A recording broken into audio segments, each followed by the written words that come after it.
Hoje vamos falar sobre a varinha das varinhas, a mais poderosa de todo o universo Harry Potter. Vamos explorar uma questão intrigante.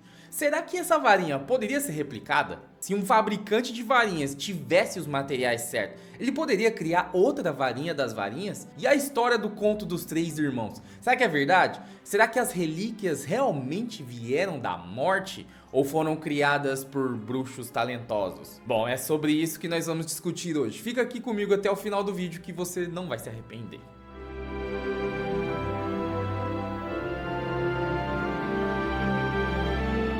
E aí, tudo bem? Eu sou o Tarcísio Yamamoto e, como mencionado anteriormente, a lendária varinha das varinhas é sem dúvida a mais poderosa varinha no mundo de Harry Potter. Essa varinha foi a primeira das três relíquias da morte, supostamente criada pela própria morte. Segundo a lenda, não existem varinhas igual a ela. Com a varinha das varinhas, bruxos e bruxas poderiam produzir feitiços incrivelmente poderosos que outros só poderiam sonhar. Além disso, a posse da varinha permite que realizassem magias normalmente impossíveis, como consertar outras varinhas, algo que normalmente não poderia ser feito com magia. As origens da varinha podem ser rastreadas até o conto dos três irmãos, Antíoco, Cadmo e Ignoto Paverel. A trama gira em torno desses três irmãos bruxos e sua habilidade de enganar a morte por um breve período de tempo. Após conquistar a morte, a personificação da morte disfarçada de benefeitora ofereceu a cada irmão um presente de sua escolha. Impressionada, a morte aparece e finge conceder a eles um presente como forma de parabenizá-los por terem escapado dela.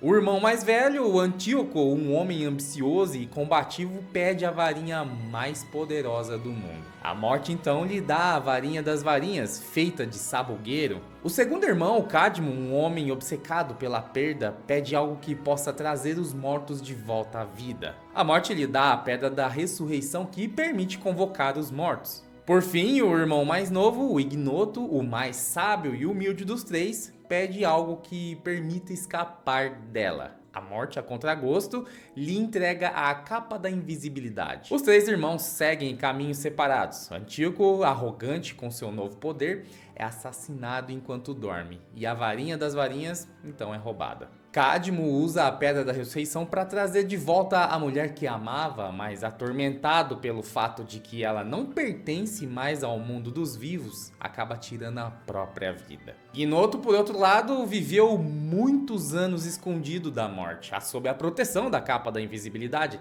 até que, já idoso, ele a remove e entrega ao seu filho, aceitando a morte como uma velha amiga.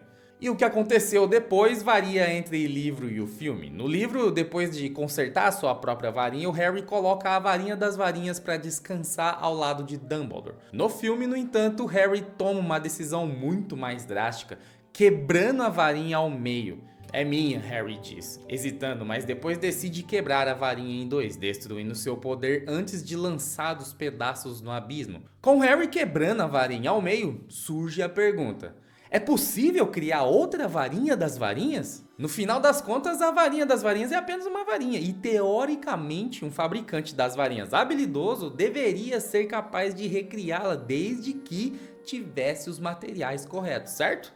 Felizmente, a fabricação de varinhas é um processo bem documentado no mundo bruxo. Sabemos sobre fabricantes de varinhas, materiais de varinhas, comprimentos e flexibilidade das varinhas. Para começar, vamos ver do que é feita a varinha das varinhas. A varinha das varinhas era uma varinha de 38 centímetros de comprimento, feita de madeira de sabugueiro, contendo um núcleo de pelo de testralho.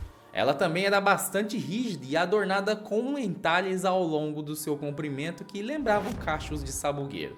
Mas o que isso tudo significa? Bom, vamos começar pela madeira de sabugueiro. Sabugueiro, que é a madeira mais rara de todas, um gênero que inclui entre 5 e 30 espécies de arbustos ou pequenas árvores da família Doxaceae. Olivares comentou sobre o assunto. A madeira do sabugueiro é a mais rara de todas e é considerada profundamente azarada. A varinha de sabugueiro é mais difícil de dominar do que qualquer outra.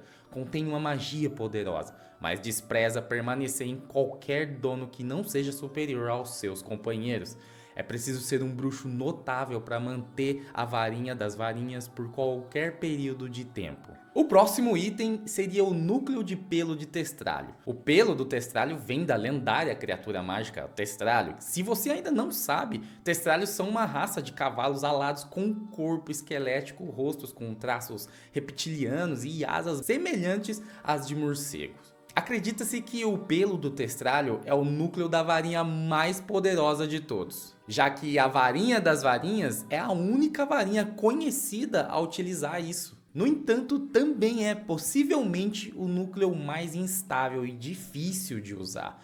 É um núcleo complicado de dominar, já que só um bruxo que tenha aceitado a morte pode fazê-lo. Quanto ao comprimento, a varinha das varinhas media 38 centímetros, o que coloca no topo da lista sendo uma das maiores varinhas que existem. Olivares uma vez afirmou que varinhas mais longas que a média tendem a ser atraídas por aqueles com uma peculiaridade física ou uma personalidade mais marcante. Finalmente, a flexibilidade. A varinha das varinhas era aparentemente bastante rígida, o que faz sentido em relação às observações de Olivares sobre o assunto. A flexibilidade ou rigidez de uma varinha indica o grau de adaptabilidade e disposição para mudanças que a varinha e seu dono possuem. Como você pode ver, criar uma varinha específica realmente se resume a 4 variáveis: madeira, núcleo, comprimento e flexibilidade, sendo as duas mais importantes, a madeira e o núcleo.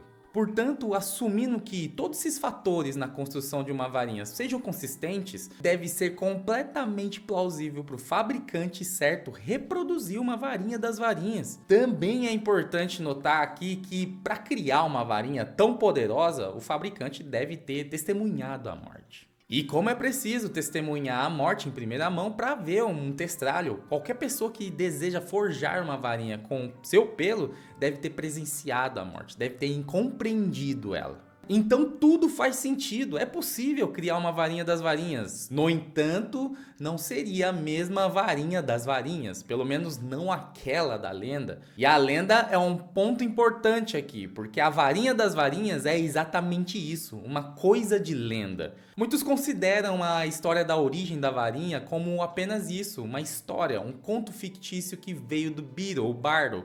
Ninguém realmente sabe a verdade por trás dos contos de Beedle. E há duas grandes questões em aberto aqui. As histórias foram fabricadas inteiramente ou Beedle se inspirou em algo que genuinamente testemunhou?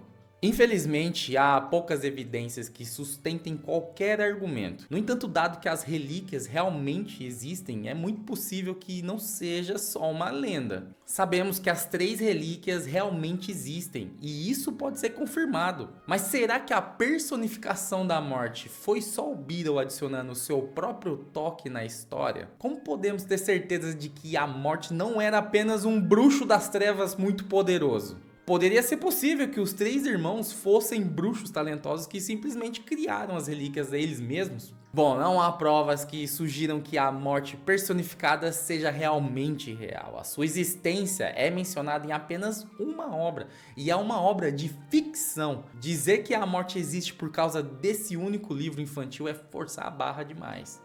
Especialmente porque a existência das relíquias é o único argumento real que só poderia fazer para sua existência. E pode haver muitas maneiras pelas quais as relíquias em si foram criadas. Dumbledore, por exemplo, não parece ter muita fé na validade da existência da morte. Então é verdade tudo isso?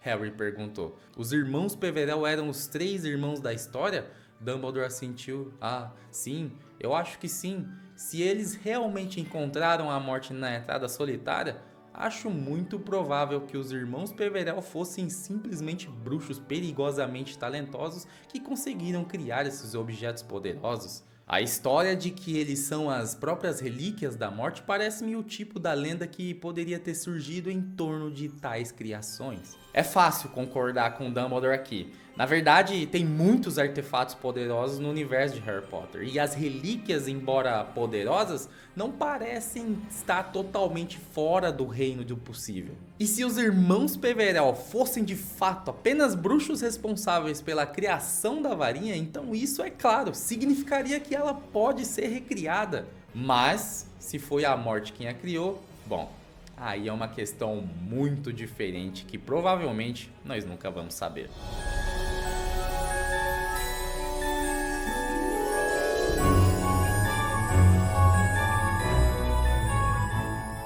Tá aí, galera, vídeo sobre a recriação da varinha das varinhas, rapaz. Será que é possível isso? Eu quero ouvir de vocês. Vocês acham isso? Vocês concordam comigo com o que eu disse aqui no vídeo? Deixa aqui no... O que vocês acreditam sobre as lendas? O que você acha que é real mesmo? A morte realmente existiu? Esse misticismo aí existe realmente? Foi a morte que entregou isso para os caras? Ou isso foi só um detalhezinho ali pra aumentar a história, pra deixar ela um pouco mais legal? Deixa aqui nos comentários que eu quero saber a opinião de vocês. Já aproveita, galera, já deixa teu likezinho aí, ajuda a gente pra caramba, a gente precisa muito, tá? Não deixa de dar essa força pra gente não, que a gente tá dando um duro danado aqui, galera, que vocês não têm ideia. Então ajude a gente, beleza? Se puder, se torne membros aí, vai ser da hora demais ter esse papo mais próximo com vocês. Eu já agradeço de coração mesmo, do fundo lá do coração, toda a ajuda, toda a audiência que eu tenho com vocês aqui. É muito bom ver comentários que vocês estão curtindo os vídeos, eu fico feliz demais, galera, de verdade mesmo. Eu sou o Tarcísio Yamamoto e a gente se vê no próximo vídeo aqui no canal. Valeu e fui!